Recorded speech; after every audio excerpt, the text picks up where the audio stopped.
Jackanory, Jackanory.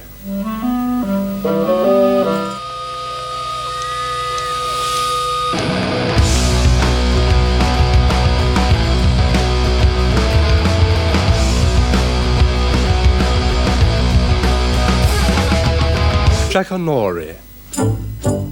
Hi everyone, thanks to Sergeant Thunderhoof for putting all of this together and giving me the opportunity to be a cool part of it. So, as you can see, I'm a little bit of a fan of Sergeant Thunderhoof, got a few bits and pieces, and I was also lucky enough to be allowed to play in the Sergeant Thunderhoof sandbox, and I got to write a short novella along with long-term artist collaborator Sarah Jane Swetnam, who does all of the artwork, and she fully illustrated the novella, which got put out with the very limited Kickstarter deluxe edition of Terra Solus. So it's pretty much impossible to get now, and I thought what might be nice is just to read a small section from it. I actually just read the whole book and then realised that the camera hadn't recorded anything. So I'm going to read it again and hopefully it will work. But anyway, never mind. What else have I got better to do in these crazy lockdown times? So what I'm going to do is put a little video together which gives you a bit of a starting point on it. Share some of the illustration from it as well, and just put something together generally, which hopefully you'll enjoy. So this is called Terra Solus, although it's not actually a novelisation of the narrative of the third album.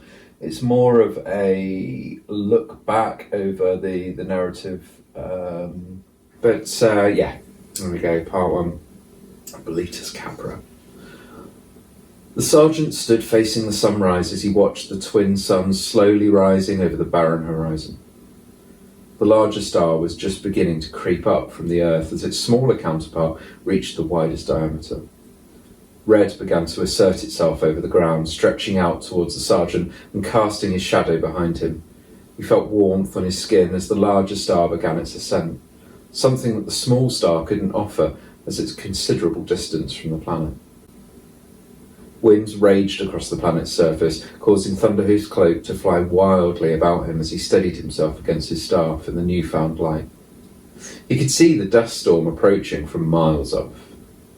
How many years had he spent in this hostile environment?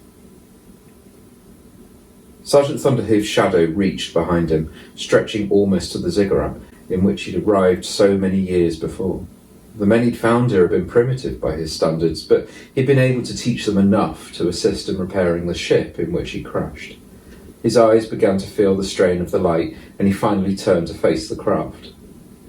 His memories were faded by the ravages of time, but he felt a deep longing in his chest when he tried to think back. Although muddied and vague, he knew that his past had not been blissful from the fevered dreams and visions he'd been given by the shamanistic men he'd encountered on this planet. Consumption of the Bellitas Capra had expanded his mind and allowed images and words to flood back to him. His visions had been distorted, but moments had such striking clarity that they couldn't be dismissed. They joined with his own natural memory and formed potent images in his head. He felt the passage of time he had missed inside the ziggurat when he ingested the mushrooms. As he travelled within the ziggurat, it had been as if time had stopped, but he'd experienced 2,000 years. 2,000 years in the blink of an eye, 2,000 years in space, floating through waves of pure energy. In the blink of an eye, his memories had fractured and faded. His parents had grown old, withered and died. His child had died. If she'd had children, his progeny for 60 generations were dead too. It was his burden and it was heavy on his soul. And the sergeant wished things could have been different. He'd been forced to take lives to get here, and the weight of those souls added to the loss he felt for everyone he'd ever loved and everyone he could have loved. Every life that he'd taken was encapsulated in the staff that bore his weight, the souls of his victims trapped within the fibres of the wood. Through his visions, he'd revisited the innocents who had died in trying to prevent his escape from Earth, corrupted by the alien evil that was dominating his war-torn home.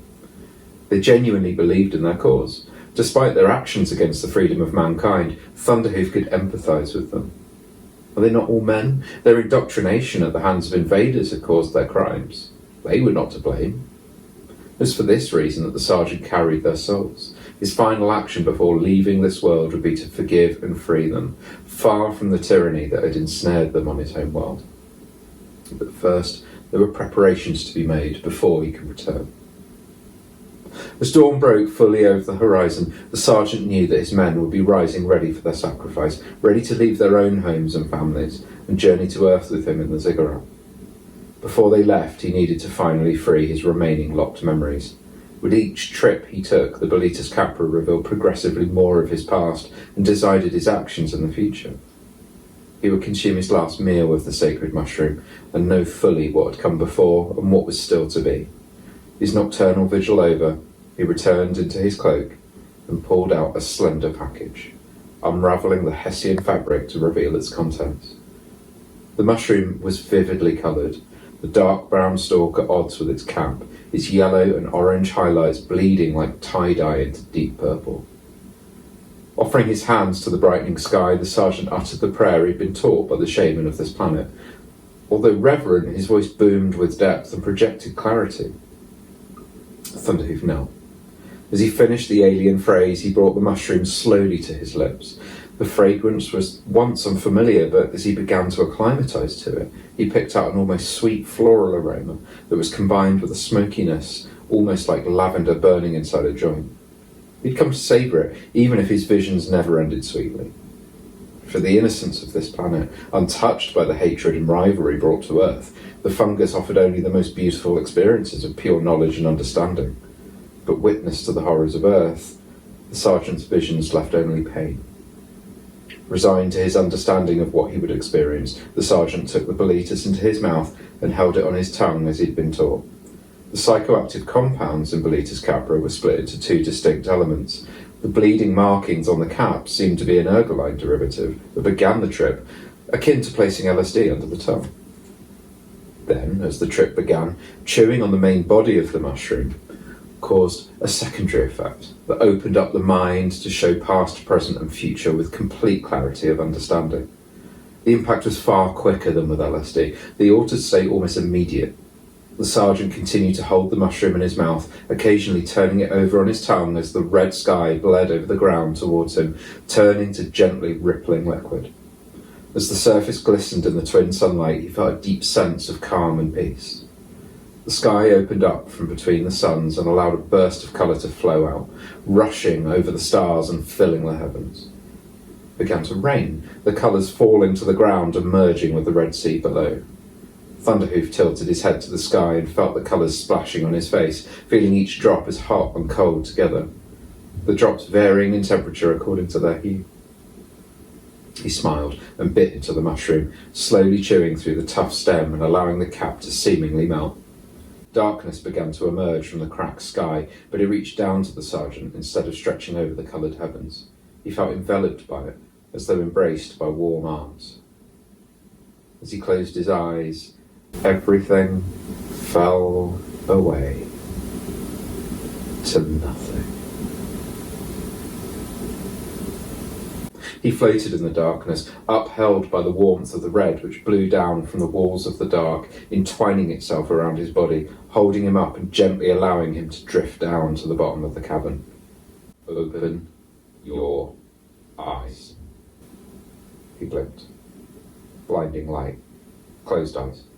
Tightly shut. Phosphenes, beautiful, swirling around in his mind, the colours. Bliss. Open your eyes.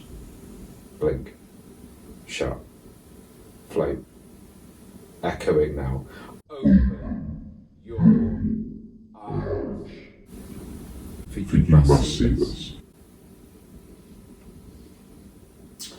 And then we continue on with the sergeant's story, the history of planet Earth, the war, the reptilian woman, Luna, his horse. or messages from his father. Finally, the releasing of the souls from the Staff of Souls, and his journey back to a very strange and very different version of Earth, held in the grip of a terrifying femme fatale. So yeah, hopefully you enjoyed it. I imagine there's copies floating around on Discogs for several $1,000s. Last time I looked, there was a Ride of the Hoof on there for about $2,000. Not entirely sure what the future is for this little book, but yeah, I really enjoyed writing it, and I'm still very grateful to the band for letting me play in the sandbox, like I said, so it's very cool. I hope everyone is doing well out there. I hope everyone is listening to some cool music, checking out some new bands, buying some merch, supporting everybody, and just generally keeping safe.